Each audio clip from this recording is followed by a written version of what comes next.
इस तरह से डॉक्टर होमी जहांगीर भाभा देश के लिए सम्मान के पद पर जा रहे थे। उन्होंने भारत देश को एक नई दिशा प्रदान की थी।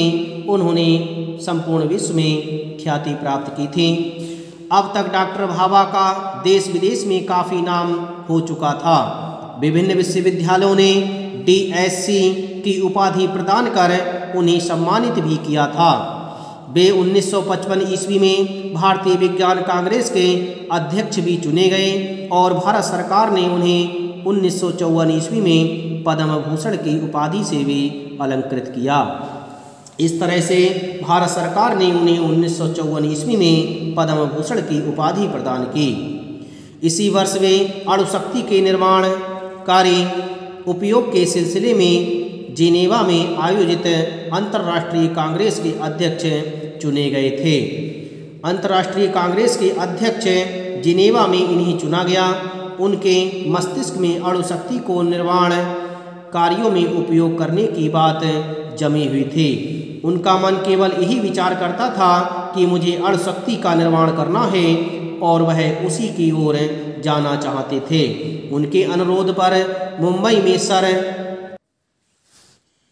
दोराबजी टाटा ट्रस्ट द्वारा Tata institute of fundamental research नामक संस्था की स्थापना की।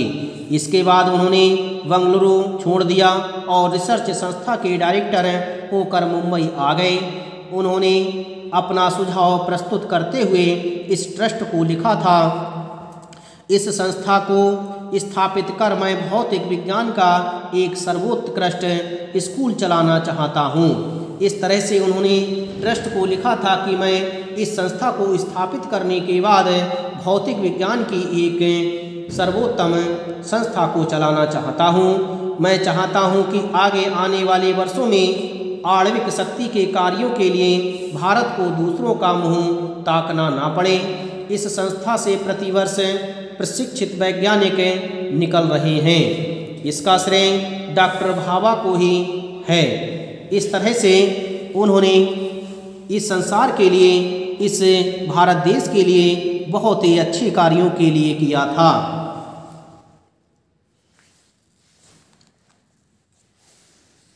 भारत एटॉमिक एनर्जी एक्ट 1948 ईस्वी में बना और डॉक्टर भाभा को अणुशक्ति कमीशन का अध्यक्ष नियुक्त किया गया था।